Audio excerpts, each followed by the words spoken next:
بسم اللہ الرحمن الرحیم۔ شروع کرتا ہوں اللہ کے نام سے جو بے انتہا مہربان نہایت رحم کرنے والے ہیں۔ الف لام میم، تنزیل الكتاب لا ریب فیہ من رب العالمین، ام یقولون افتراہ بل هو الحق من ربک لتنذر قوما ما اتاهم من نذیر من قبلک لعلهم يهتدون۔ اللہ الذي خلق السماوات والأرض وما بينهما في 6 أيام ثم استوى على العرش ما لكم من دونه من ولي ولا شفيع أفلا تتذكرون يدبر الأمر من السماء إلى الأرض ثم يعرج إليه في يوم كان مقداره 1000 سنة مما تعدون ذلك عالم الغیب والشہادة العزیز الرحیم۔ الف لام میم، بلا شبہ اس کتاب کا اتارنا تمام جہانوں کے پروردگار اللہ ہی کی طرف سے ہے۔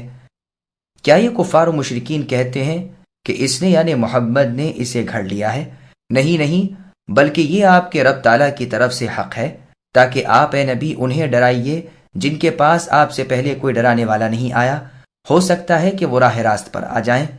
اللہ تعالیٰ وہ ہے جس نے آسمان و زمین کو اور جو کچھ ان کے درمیان ہے سب کو 6 دن میں پیدا کر دیا، پھر عرش پر مستوی ہوئے۔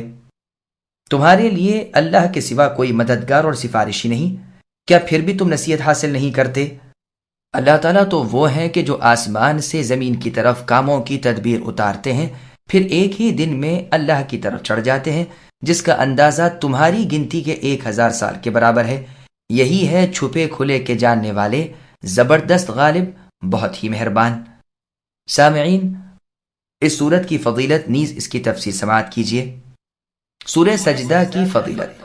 امام بخاری رحمہ اللہ نے کتاب الجمعہ میں حدیث وارد کی ہے کہ رسول اللہ صلی اللہ علیہ وسلم جمعے کے دن صبح کی نماز میں یعنی فجر کی نماز میں الف لام میم سجدہ اور هل اتى علی الانسان پڑھا کرتے تھے۔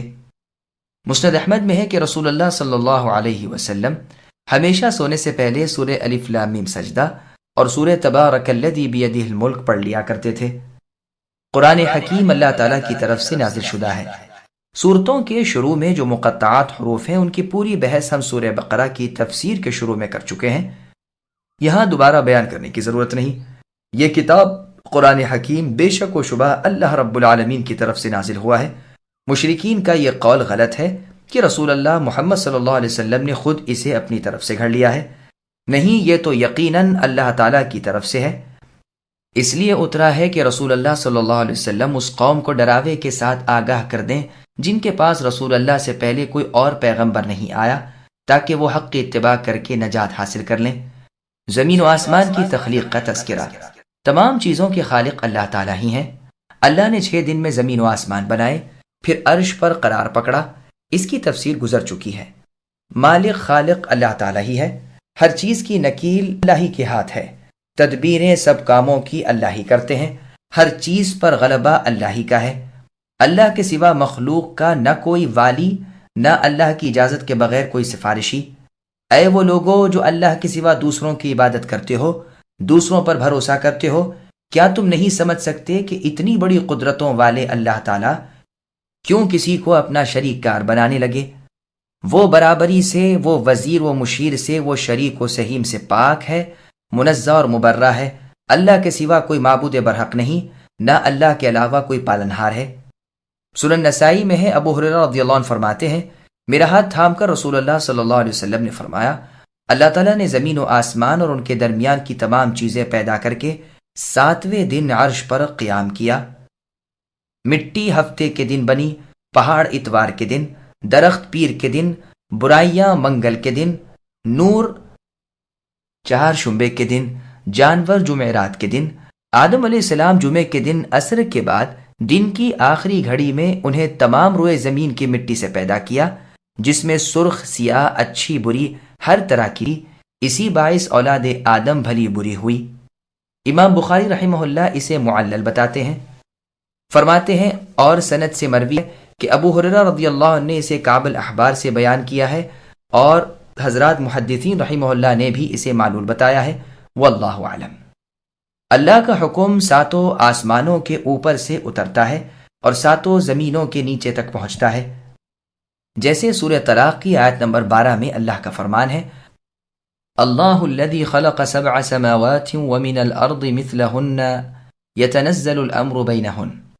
اللہ تعالیٰ نے 7 آسمان بنائے اور انہی کے مثل زمینیں، اللہ کا حکم ان سب کے درمیان اترتا ہے، اعمال اپنے دیوان کی طرف اٹھائے اور چڑھائے جاتے ہیں جو آسمان دنیا کے اوپر ہیں۔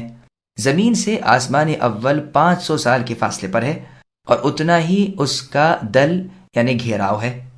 اتنا اترنا چڑھنا اللہ تعالیٰ کی قدرت سے فرشتے ایک آنکھ جھپکنے میں کر لیتے ہیں۔ اسی لیے فرمایا، ایک دن میں جس کی مقدار تمہاری گنتی کے اعتبار سے 1000 سال کی ہے۔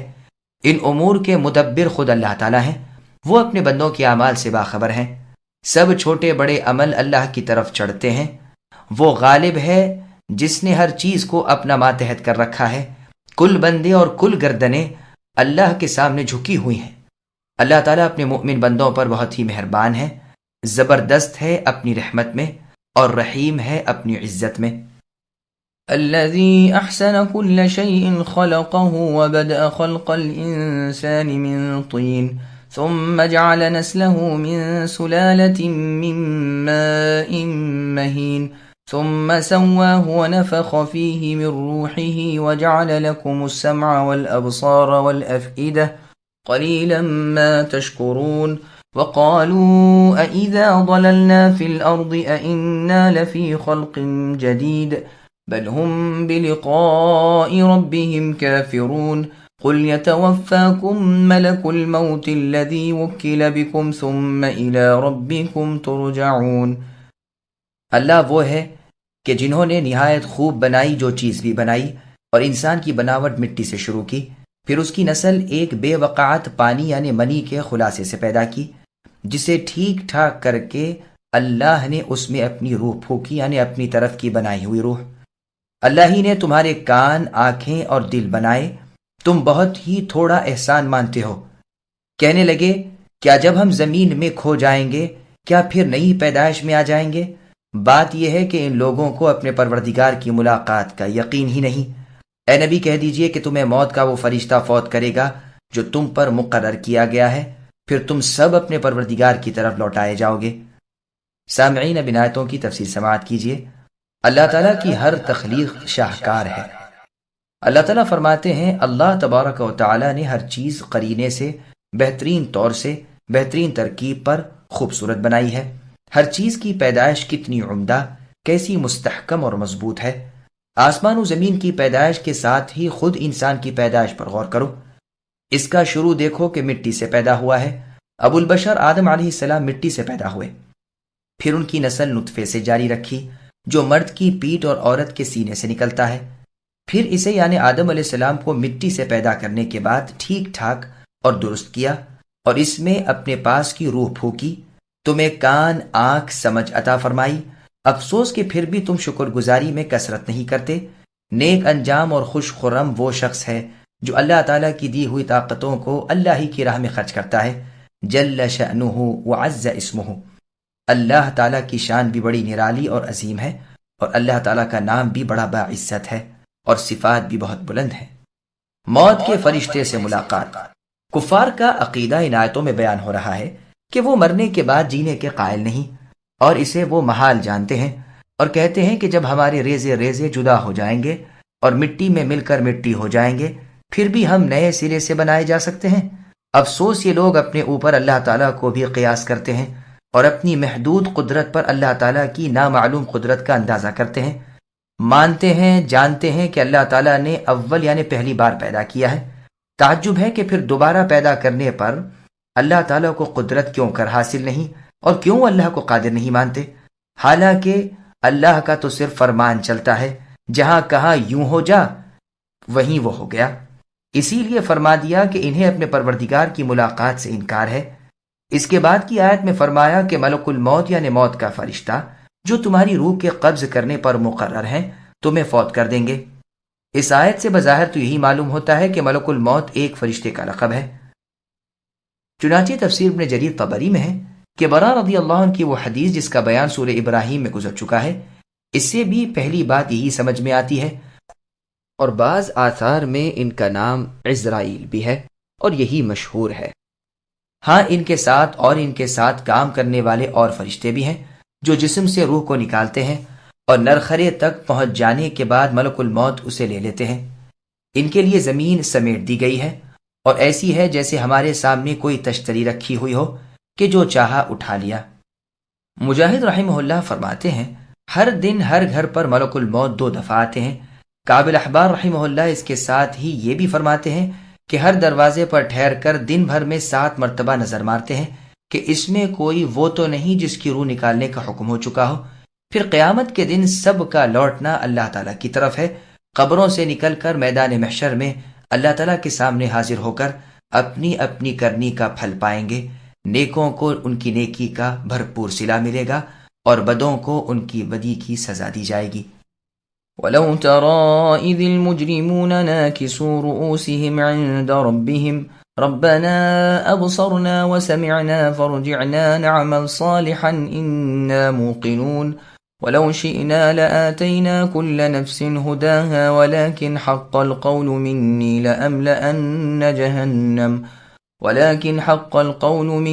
لَأَمْلَأَنَّ جَهَنَّمَ مِنَ الْجِنَّةِ وَالنَّاسِ أَجْمَعِينَ فذوقوا بما نسيتم لقاء يومكم هذا إنا نسيناكم وذوقوا عذاب الخلد بما كنتم تعملون۔ اور اے کاش کہ اے نبی آپ اس وقت کو دیکھتے جب کہ یہ گنہگار لوگ اپنے رب کے سامنے سر جھکائے ہوئے ہوں گے، کہیں گے کہ اے اللہ ہم نے دیکھ لیا اور سن لیا، اب آپ ہمیں واپس لوٹا دیجئے تو نیک اعمال کریں گے، ہم یقین کرنے والے ہیں۔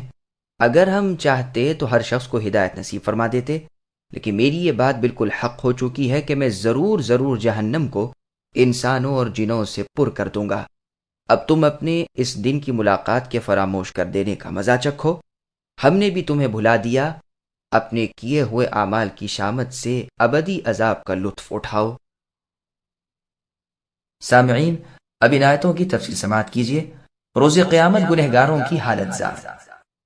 اللہ تعالیٰ فرماتے ہیں کہ جب یہ گنہگار اپنا دوبارہ جینا خود اپنی آنکھوں سے دیکھ لیں گے اور نہایت ذلت و حقارت کے ساتھ نادم ہو کر گردنیں جھکائے سر ڈالے اللہ تعالیٰ کے سامنے کھڑے ہوں گے، اس وقت کہیں گے کہ اے اللہ، ہماری آنکھیں روشن ہو گئیں، کان کھل گئے، اب ہم آپ کے احکام کی بجاوری کے لیے ہر طرح تیار ہیں۔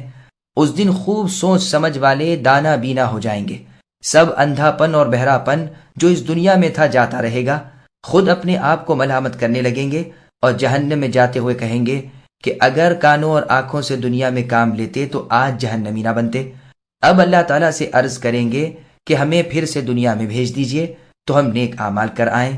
ہمیں اب یقین آ گیا کہ آپ کی ملاقات سچ ہے، آپ کا کلام حق ہے، لیکن اللہ تعالیٰ کو خوب معلوم ہے کہ یہ لوگ اگر دوبارہ بھی بھیجے جائیں تو یہی حرکت کریں گے، پھر سے اللہ تعالیٰ کی آیتوں کو جھٹلائیں گے، دوبارہ نبیوں کو ستائیں گے، جیسے کہ خود قرآن کریم میں سورہ انعام کی آیت نمبر 27 میں اللہ نے فرمایا وَلَوْ تَرَىٰ إِذْ وُقِفُوا عَلَى النَّارِ۔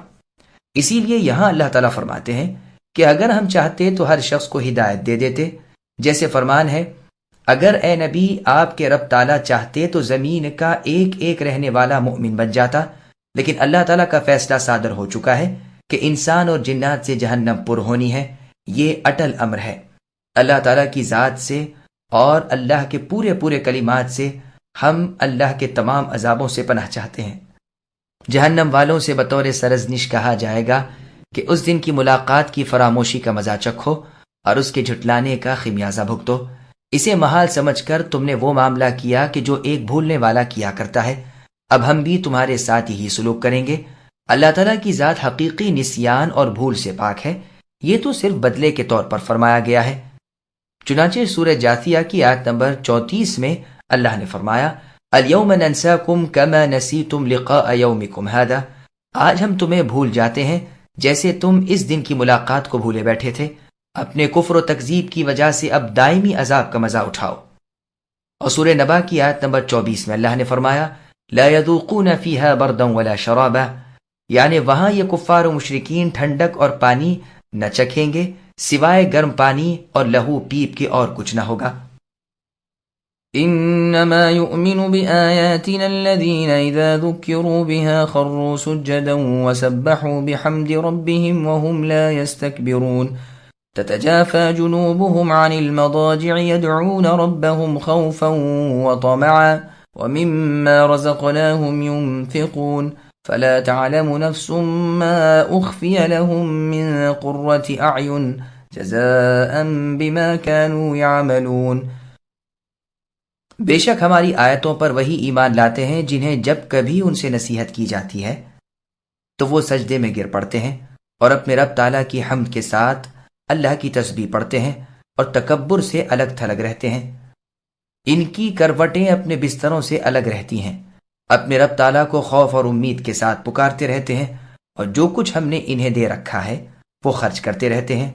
کوئی نفس نہیں جانتا جو کچھ ہم نے ان کی آنکھوں کی ٹھنڈک ان کے لیے پوشیدہ کر رکھی ہے، جو کچھ وہ کرتے تھے یہ اس کا بدلہ ہے۔ سامعین، اب آیتوں کی تفسیر سماعت کیجیے۔ رضائے الہی کی تلاش کا حکم۔ سچے ایمانداروں کی نشانی یہ ہے کہ وہ دل کے کانوں سے ہماری آیتوں کو سنتے ہیں اور ان پر عمل کرتے ہیں، زبانی حق مانتے ہیں اور دل سے بھی برحق جانتے ہیں، سجدہ کرتے ہیں اور اپنے رب تعالیٰ کی تسبیح اور حمد بیان کرتے ہیں، اور اتباع حق سے جی نہیں چراتے، نہ اکڑتے ایٹتے ہیں۔ یہ بدعات کافروں کی ہے، جیسے اللہ نے سورہ مؤمن کی آیت نمبر 60 میں فرمایا، ان الذین یستکبرون عن عبادتی سیدخلون جہنم داخرین، یعنی میری عبادت سے تکبر کرنے والے ذلیل و خوار ہو کر جہنم میں جائیں گے۔ ان سچے ایمانداروں کی ایک علامت یہ بھی ہے کہ وہ راتوں کو نیند چھوڑ کر اپنے بستروں سے الگ ہو کر نماز تہجد ادا کرتے ہیں۔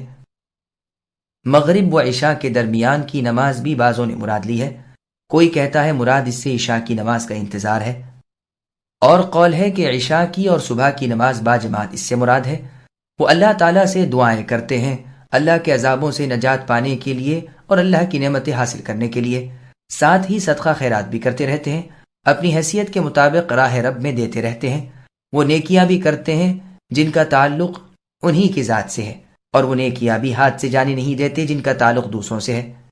ان بہترین نیکیوں میں سب سے بڑھے ہوئے وہ ہیں جو درجات میں بھی سب سے آگے ہیں، یعنی سید اولاد آدم، فخر دو جہاں محمد مصطفیٰ صلی اللہ علیہ وسلم، جیسے کہ عبداللہ بن رواحہ رضی اللہ عنہ کے شعروں میں ہے، جسے امام بخاری نے روایت کیا ہے۔ فرماتے ہیں، وَفِينَا رَسُولُ اللَّهِ يَتْلُو كِتَابَهُ إِذَا انشَقَّ مَعْرُوفٌ مِّنَ الصُّبْحِ سَاطِعُ يَبِيتُ يُجَافِي جَنبَهُ عَنْ فِرَاشِهِ إِذَا اسْتَثْقَلَتْ بِالْمُشْرِكِينَ الْمَضَاجِعُ، یعنی ہم میں اللہ تعالیٰ کے رسول محمد صلی اللہ علیہ وسلم ہیں جو صبح ہوتے ہی اللہ تعالیٰ کی پاک کتاب کی تلاوت کرتے ہیں، راتوں کو جب کہ مشرکین گہری نیند میں سوتے ہیں رسول صلی اللہ علیہ وسلم کی کروٹ آپ کے بستر سے الگ ہوتی ہے۔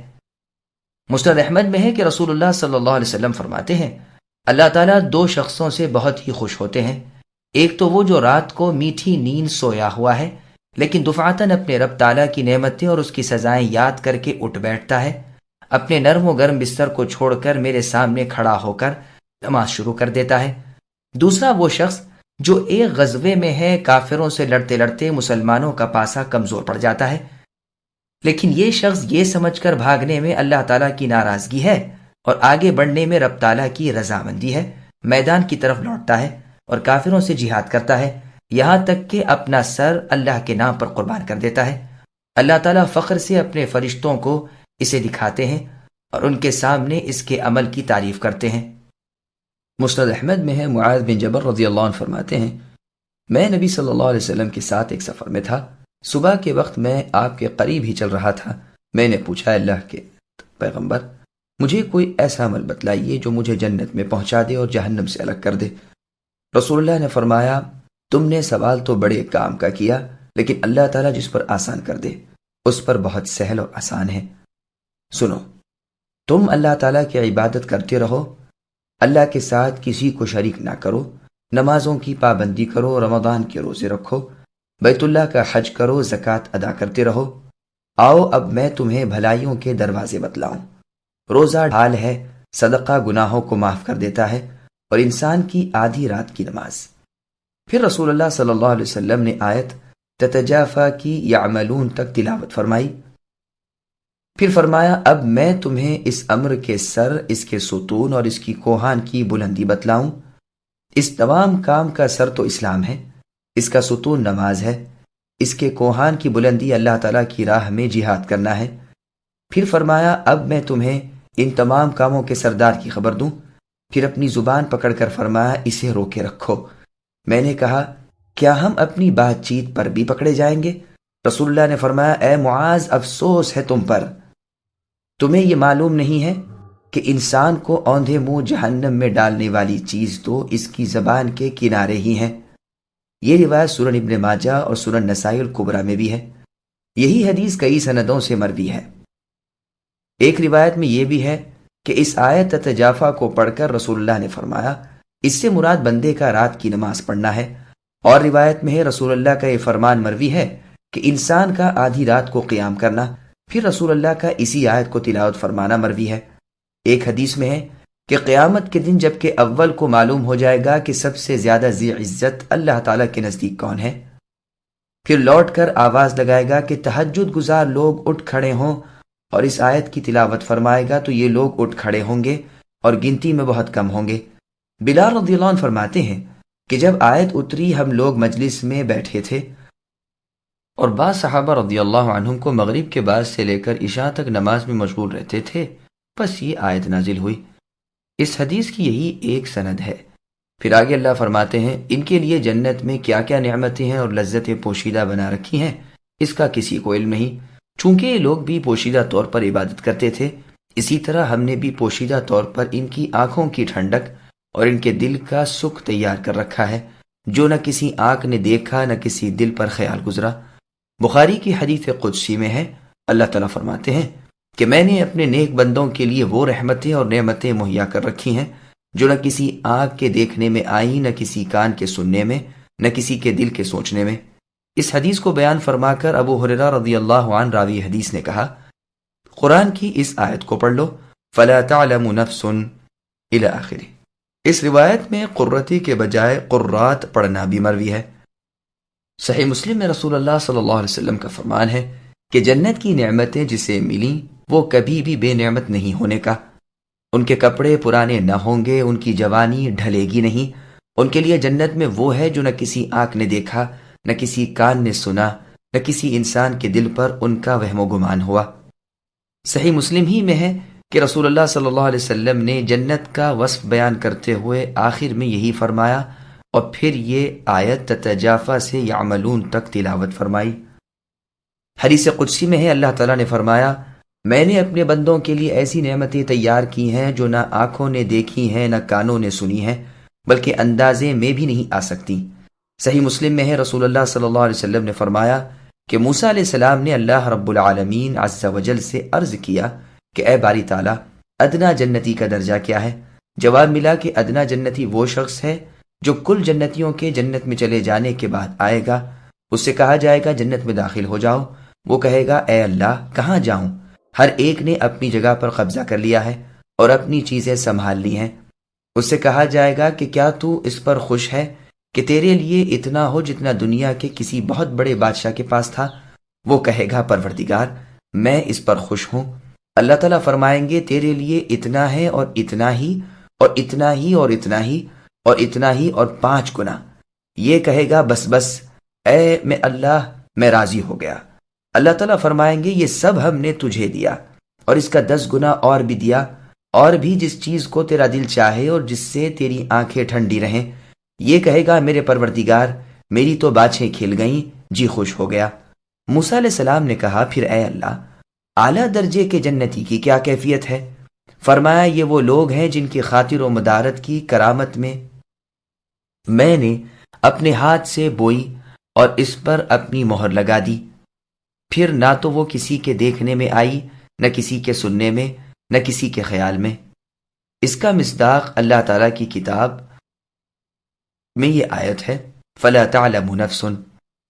عامر ابن عبد الواحد رحمہ اللہ فرماتے ہیں مجھے یہ بات پہنچی ہے کہ ایک جنتی اپنی حور کے ساتھ محبت پیار میں 70 سال تک مشغول رہے گا، کسی دوسری چیز کی طرف اس کا التفات ہی نہ ہوگا۔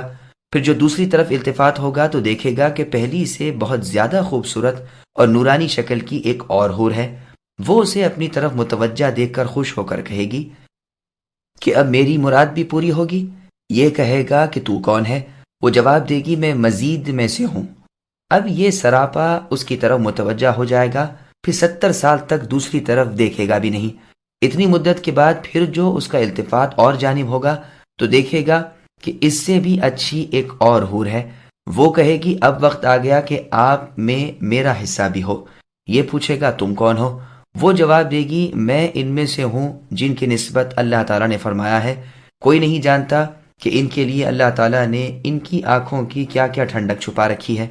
سعید بن جبیر رحمہ اللہ فرماتے ہیں فرشتے جنتیوں کے پاس دنیا کے دن کے اندازے سے ہر دن میں 3 بار جنت عدن کے ربانی تحفے لے کر جائیں گے جو ان کی جنت میں نہیں۔ اسی کا بیان اس آیت میں ہے۔ وہ فرشتے ان سے کہیں گے کہ اللہ تعالیٰ تم سے خوش ہے۔ ابو الیمان حوزنی یا کسی اور سے مروی ہے کہ جنت کے 100 درجے ہیں۔ پہلا درجہ چاندی کا ہے، اس کی زمین بھی چاندی کی، اس کے محلات بھی چاندی کے، اس کی مٹی مشک ہے۔ دوسرا درجہ سونے کا ہے، زمین بھی سونے کی، مکانات بھی سونے کے، برتن بھی سونے کے، مٹی مشک ہے۔ تیسری موتی کی، زمین بھی موتی کی، گھر بھی موتی کے، برتن بھی موتی کی اور مٹی مشک کی، اور باقی 97 جنتیں وہ ہیں جو نہ کسی آنکھ نے دیکھے، نہ کسی کان نے سنے، نہ کسی انسان کے دل میں گزری۔ پھر اسی آیت کی تلاوت فرمائی أَفَمَنْ كَانَ مُؤْمِنًا كَمَنْ كَانَ فَاسِقًا لَا يَسْتَوُونَ أَمَّا الَّذِينَ آمَنُوا وَعَمِلُوا الصَّالِحَاتِ فَلَهُمْ جَنَّاتُ الْمَأْوَى نُزُلًا بِمَا كَانُوا يَعْمَلُونَ وَأَمَّا الَّذِينَ فَسَقُوا فَمَأْوَاهُمُ النَّارُ كُلَّمَا أَرَادُوا أَن يَخْرُجُوا مِنْهَا أُعِيدُوا فِيهَا وَقِيلَ لَهُمْ ذُوقُوا عَذَابَ النَّارِ الَّذِي كُنتُمْ بِهِ تُكَذِّبُونَ وَلَنُذِيقَنَّهُم مِّنَ الْعَذَابِ الْأَدْنَىٰ دُونَ الْعَذَابِ الْأَكْبَرِ لَعَلَّهُمْ يَرْجِعُونَ وَمَنْ أَظْلَمُ مِمَّن ذُكِّرَ بِآيَاتِ رَبِّهِ ثُمَّ أَعْرَضَ عَنْهَا إِنَّا مِنَ الْمُجْرِمِينَ مُنْتَقِمُونَ۔ کیا وہ جو مؤمن ہو مثل اس کے ہے جو فاسق ہو؟ یہ دونوں برابر نہیں ہو سکتے۔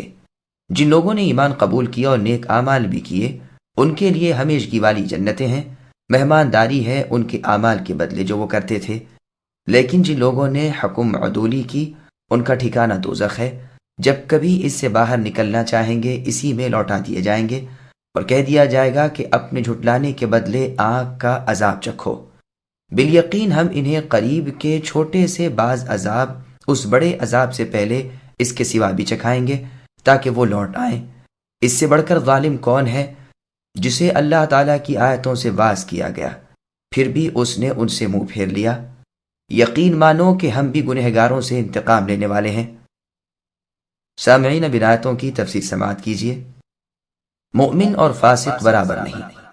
اللہ تعالیٰ کے عدل و کرم کا بیان ان آیتوں میں ہے کہ اللہ کے نزدیک نیک کار اور بدکار برابر نہیں، جیسے اللہ تعالیٰ نے سورہ جاثیہ کی آیت نمبر 21 میں فرمایا ام حسب الذین اجترحوا السیئات ان نجعلہم کالذین آمنوا وعملوا الصالحات، یعنی کیا ان لوگوں نے جو برائیاں کر رہے ہیں یہ سمجھ رکھا ہے کہ انہیں مثل ایماندار اور نیک عمل والوں کے کر دیں؟ ان کی موت زیست برابر ہے، یہ کیسے برے منصوبے بنا رہے ہیں۔ اور سورہ صاد کی آیت نمبر 28 میں فرمایا ام نجعل الذین آمنوا وعملوا الصالحات کالمفسدین فی الارض الآیہ، یعنی ایماندار نیک عمل لوگوں کو کیا ہم زمین کے فسادیوں کے برابر کر دیں، پرہیزگاروں کو گنہگاروں کے برابر کر دیں۔ اور سورہ حشر کی آیت نمبر 20 میں فرمایا لا یستوی اصحاب النار واصحاب الجنہ الآیہ، یعنی دوزخی اور جنتی یہ دونوں برابر نہیں ہو سکتے۔ یہاں بھی فرمایا کہ مؤمن اور کافر قیامت کے دن ایک مرتبے کے نہیں ہوں گے۔ کہتے ہیں کہ یہ آیت علی رضی اللہ عنہ اور عقبہ ابن ابی معیط کے بارے میں نازل ہوئی ہے، جیسا کہ تفسیر ابن جریر طبری میں ہے۔ پھر ان دونوں قسموں کا تفصیلی بیان فرمایا کہ جس نے اپنے دل سے کلام اللہ کی تصدیق کی اور اس کے مطابق عمل بھی کیا تو انہیں وہ جنتیں ملیں گی جن میں مکانات ہیں، بلند بالا خانے ہیں اور رہائشی آرام کے تمام سامان ہیں۔ یہ ان کی نیک عملی کے بدلے کی مہمانداری ہوگی، اور جن لوگوں نے اطاعت چھوڑ دی ان کی جگہ جہنم میں ہوگی جس میں سے وہ نہ نکل سکیں گے، جیسے سورہ حج کی آیت نمبر 22 میں اللہ نے فرمایا کلما ارادوا ان یخرجوا منها من غم اعیدوا فیہا، یعنی جب کبھی جہنمی وہاں کے غم سے چھٹکارا چاہیں گے دوبارہ وہیں جھونک دیے جائیں گے۔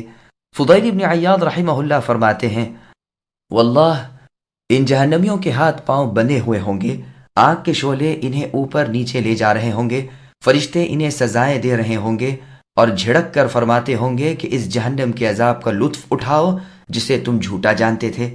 عذاب ادنا سے مراد دنیاوی مصیبتیں، آفتیں، دکھ درد اور بیماریاں ہیں۔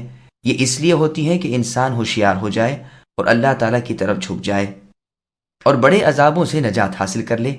ایک قول یہ بھی ہے کہ اس سے مراد گناہوں کی وہ مقرر کردہ سزائیں ہیں جو دنیا میں دی جاتی ہیں، جنہیں شرعی اصطلاح میں حدود کہتے ہیں، اور یہ بھی مروی ہے کہ اس سے مراد عذاب قبر ہے۔ چنانچہ سنن نسائی میں ہے کہ اس سے مراد قحط سالیاں ہیں۔ ابی رضی اللہ عنہ فرماتے ہیں چاند کا شق ہو جانا، دھوئیں کا آنا اور پکڑ اور برباد کن عذاب، اور بدر کے دن ان کفار کا قید ہونا اور قتل کیا جانا، کیونکہ بدر کی اس شکست نے مکہ معظمہ کے گھر گھر کو ماتم کدا بنا دیا تھا۔ ان عذابوں کی طرف اس آیت میں اشارہ ہے۔ پھر آگے اللہ فرماتے ہیں جو اللہ تعالیٰ کی آیتیں سن کر اس کی وضاحت کو پا کر پھر ان سے منہ موڑے بلکہ ان کا انکار کر جائے، اس سے بڑھ کر ظالم اور کون ہوگا۔ قتادہ رحمہ اللہ فرماتے ہیں اللہ تعالیٰ کے ذکر سے اعراض نہ کرو، ایسا کرنے والے بے عزت، بے وقعت اور بڑے گنہگار ہیں۔ یہاں بھی فرمان ہوتا ہے کہ ایسے گنہگاروں سے ہم ضرور انتقام لیں گے۔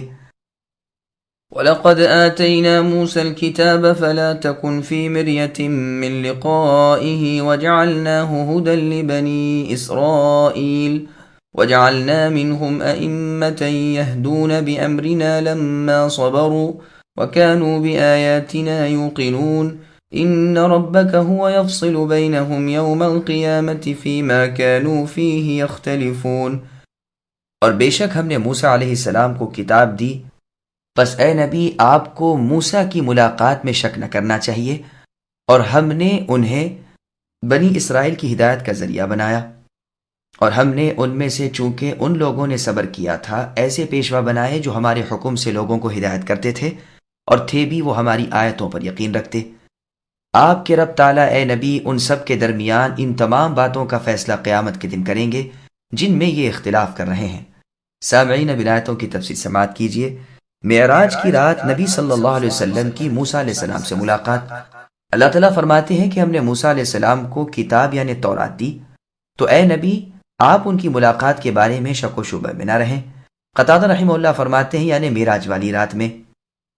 حدیث میں ہے رسول اللہ نے فرمایا میں نے معراج والی رات موسیٰ ابن عمران علیہ السلام کو دیکھا کہ وہ گندم گوں رنگ کے، لمبے قد کے، گھنگریالے بالوں والے تھے، ایسے جیسے قبیلہ شنوہ کے آدمی ہوتے ہیں۔ اسی رات میں عیسیٰ علیہ السلام کو بھی دیکھا، وہ درمیانہ قد کے، سرخ و سفید تھے، سیدھے بال تھے۔ میں نے اسی رات مالک علیہ السلام کو دیکھا جو جہنم کے داروغہ ہیں، فرشتہ، اور دجال کو دیکھا۔ یہ سب ان نشانیوں میں سے ہیں جو اللہ تعالیٰ نے آپ کو دکھائیں، پس آپ اے نبی ان کی ملاقات میں شک و شبہ نہ کیجیے۔ رسول اللہ نے یقیناً موسیٰ علیہ السلام کو دیکھا اور ان سے ملے جس رات رسول اللہ کو معراج کرائی گئی۔ یہ روایت تفسیر ابن جریر طبری کی ہے۔ موسیٰ علیہ السلام کو ہم نے بنی اسرائیل کا ہادی بنایا، اور یہ بھی ہو سکتا ہے کہ اس کتاب کو ہم نے اسرائیلیوں کی ہدایت بنائی، جیسے سورہ بنی اسرائیل کی آیت نمبر 2 میں اللہ نے فرمایا وَآتَيْنَا مُوسَى الْكِتَابَ وَجَعَلْنَاهُ هُدًى لِبَنِي اسرائیل، یعنی ہم نے موسیٰ علیہ السلام کو کتاب دی اور اسے بنو اسرائیل کے لیے ہادی بنایا کہ تم میرے سوا کسی کو کارساز نہ سمجھو۔ پھر آگے اللہ فرماتے ہیں کہ چونکہ وہ اللہ تعالیٰ کے احکام کی بجاوری اور اللہ کی نافرمانیوں کے ترک اور اللہ کی باتوں کی تصدیق اور اللہ کے رسولوں کی اتباع پر صبر سے جمے رہے، ہم نے ان میں سے ہدایت کے پیشوا بنا دیے جو اللہ تعالیٰ کے احکام لوگوں کو پہنچاتے ہیں، بھلائی کی طرف بلاتے ہیں، برائیوں سے روکتے ہیں۔ لیکن جب ان کی حالت بدل گئی، انہوں نے کلام اللہ میں تبدیل، تحریف، تعویل شروع کر دی، تو اللہ تعالیٰ نے بھی ان سے منصب چھین لیا، ان کے دل سخت کر دیے، عمل صالح اور اعتقاد صحیح ان سے دور ہو گیا۔ پہلے تو یہ دنیا سے بچے ہوئے تھے۔ سفیان رحمہ اللہ فرماتے ہیں یہ لوگ ایسے ہی تھے، انسان کو لائق ہے کہ اس کا پیشوا ہو جس کی یہ اقتدا کر کے دنیا سے بچا ہوا رہے۔ آپ فرماتے ہیں کہ دین کے لیے علم ضروری ہے جیسے جسم کے لیے غذا ضروری ہے۔ سفیان رحمہ اللہ سے علی رضی اللہ عنہ کے اس قول کے بارے میں سوال ہوا کہ صبر کا درجہ ایمان میں کیسا ہے؟ فرمایا ایسے ہے جیسا سر کا جسم میں۔ کیا تو نے اللہ تعالیٰ کے اس فرمان کو نہیں سنا؟ ہم نے ان کے صبر کی وجہ سے ایسا پیشوا بنا دیا کہ وہ ہمارے حکم کی ہدایت کرتے تھے۔ آپ نے فرمایا مطلب یہ ہے کہ چونکہ انہوں نے تمام کاموں کے سر کو لے لیا، اللہ تعالیٰ نے بھی انہیں پیشوا بنا دیا۔ چنانچہ فرمان ہے ہم نے بنی اسرائیل کو کتاب، حکمت اور نبوت دی اور پاکیزہ روزیاں عنایت فرمائی اور جہان والوں پر فضیلت دی۔ یہاں بھی آیت کے آخر میں فرمایا کہ جن عقائد و اعمال میں ان کا اختلاف ہے ان کا فیصلہ قیامت کے دن خود اللہ تعالیٰ کر دیں گے۔ أولم يهد لهم كم أهلكنا من قبلهم من القرون يمشون في مساكنهم إن في ذلك لآيات أفلا يسمعون أولم يروا أنا نسوق الماء إلى الأرض الجرز فنخرج به زرعا تأكل منه أنعامهم وأنفسهم أفلا يبصرون۔ کیا اس بات نے بھی انہیں ہدایت نہیں دی کہ ہم نے ان سے پہلے بہت سی امتوں کو ہلاک کر دیا جن کے مکانوں میں یہ چل پھر رہے ہیں؟ اس میں تو بڑی بڑی عبرتیں ہیں، کیا پھر بھی یہ نہیں سنتے؟ کیا یہ نہیں دیکھتے کہ ہم پانی کو بنجر غیر آباد زمین کی طرف بہا کر لے جاتے ہیں، پھر اس کی وجہ سے ہم کھیتیاں نکالتے ہیں جسے ان کے چوپائے اور یہ خود کھاتے ہیں، کیا پھر بھی یہ نہیں دیکھتے؟ سامعین، اب آیتوں کی تفصیل سماعت کیجیے۔ رسولوں کی مخالفت کا انجام۔ کیا یہ کفار و مشرکین اس بات کے ملاحظے کے بعد بھی راہ راست پر نہیں چلتے کہ ان سے پہلے کے گمراہوں کو ہم نے تہو بالا کر دیا ہے، آج ان کے کھوج مٹ گئے، انہوں نے بھی رسولوں کو جھٹلایا، اللہ تعالیٰ کی باتوں سے بے پرواہی کی، اب یہ جھٹلانے والے بھی انہی کے مکانوں میں رہتے سہتے ہیں، ان کی ویرانی، ان کے اگلے مالکوں کی ہلاکت ان کے سامنے ہے، لیکن تاہم یہ عبرت حاصل نہیں کرتے۔ اسی بات کو قرآن حکیم نے کئی جگہ بیان فرمایا ہے کہ یہ غیر آباد کھنڈر، یہ اجڑے ہوئے محلات تو تمہاری آنکھوں کو اور تمہارے کانوں کو کھولنے کے لیے اپنے اندر بہت سی نشانیاں رکھتے ہیں۔ دیکھ لو اللہ تعالیٰ کی باتیں نہ ماننے کا، رسولوں کی حقارت کرنے کا کتنا بد انجام ہوا۔ کیا تمہارے کان ان کی خبروں سے نہ آشنا ہے؟ یہ ندی، نالے، آبشار اور سمندر اللہ تعالیٰ کی عظیم قدرت کی نشانیاں ہیں۔ پھر اللہ تعالیٰ اپنے لطف و کرم کو، احسان و انعام کو بیان فرما رہے ہیں کہ آسمان سے پانی اتارتے ہیں، پہاڑوں سے، اونچی جگہوں سے سمٹ کر نالوں کے، ندیوں کے، دریاؤں کے ذریعے وہ ادھر ادھر پھیل جاتا ہے، بنجر غیر آباد زمین اس سے ہریاوال والی ہو جاتی ہے، خشکی تری سے موت زیست سے بدل جاتی ہے۔ گو مفسرین کا قول یہ بھی ہے کہ جرز مصر کی زمین ہے، لیکن یہ ٹھیک نہیں ہے۔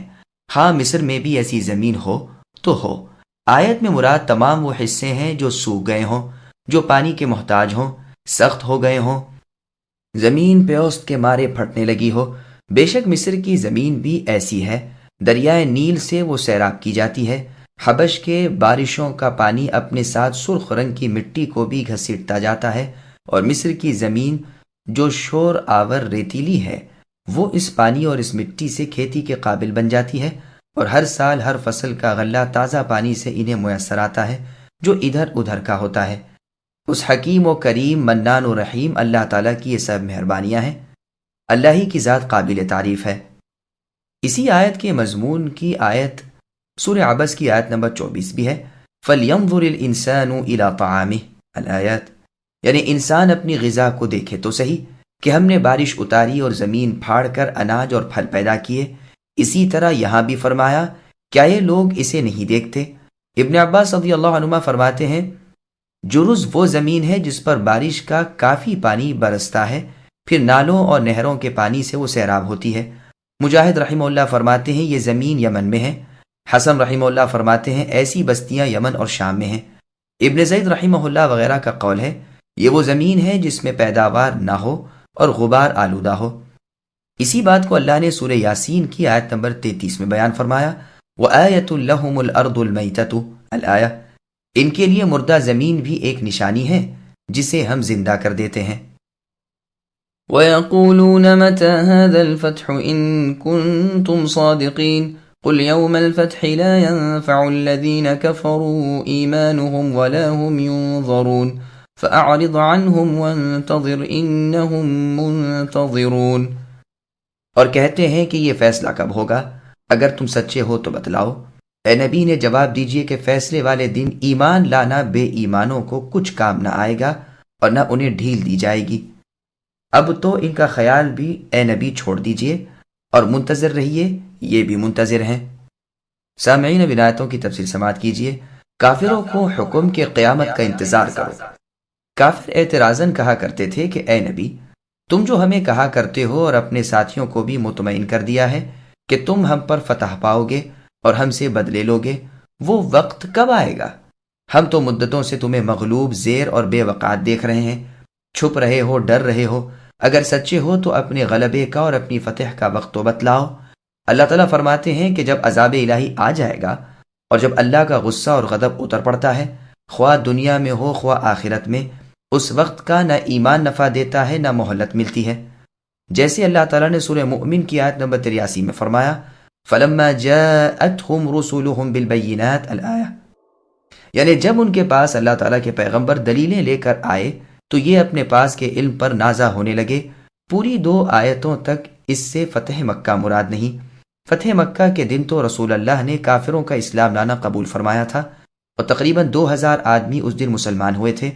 اگر اس آیت میں فتح مکہ مراد ہوتی تو چاہیے تھا کہ اللہ تعالیٰ کے پیغمبر محمد صلی اللہ علیہ وسلم ان کا اسلام قبول نہ فرماتے، جیسے اس آیت میں ہے کہ اس دن کافروں کا اسلام لانا نامقبول ہوگا، بلکہ یہاں مراد فتح سے فیصلہ ہے، جیسے اللہ تعالیٰ نے سورہ شعراء کی آیت نمبر 118 میں فرمایا، فَافْتَحْ بَيْنِي وَبَيْنَهُمْ فَتْحًا، یعنی ہمارے درمیان اے اللہ آپ فتح کریں، یعنی فیصلہ کریں۔ اور جیسے سورہ سبا کی آیت نمبر 26 میں اللہ نے فرمایا، قُلْ يَجْمَعُ بَيْنَنَا رَبُّنَا ثُمَّ يَفْتَحُ بَيْنَنَا بِالْحَقِّ، یعنی اللہ تعالیٰ ہمیں جمع کریں گے پھر ہمارے آپس کے فیصلے فرمائیں گے۔ اور سورہ ابراہیم کی آیت نمبر 15 میں فرمایا، وَاسْتَفْتَحُوا وَخَابَ كُلُّ جَبَّارٍ عَنِيدٍ، یہ فیصلہ چاہتے ہیں سرکش ضدی تباہ ہوئے۔ اور سورہ بقرہ کی آیت نمبر 79 میں فرمایا، وَكَانُوا مِن قَبْلُ يَسْتَفْتِحُونَ عَلَى الَّذِينَ كَفَرُوا، اس سے پہلے وہ کافروں پر فتح چاہتے تھے۔ اور سورہ انفال کی آیت نمبر 19 میں اللہ نے فرمایا، ان تستفتحوا فقد جاءکم الفتح، کہ اگر تم فیصلے کے آرزو مند ہو تو لو فتح آ گئی۔ پھر آگے اللہ تعالیٰ فرماتے ہیں کہ آپ ان مشرکین سے اے نبی بے پرواہ ہو جائیے، جو رب تعالیٰ نے اتارا ہے اسے پہنچاتے رہیے، جیسے اور آیت میں ہے کہ اپنے رب تعالیٰ کی وحی کی اتباع کیجیے، اللہ کے سوا کوئی معبود برحق نہیں۔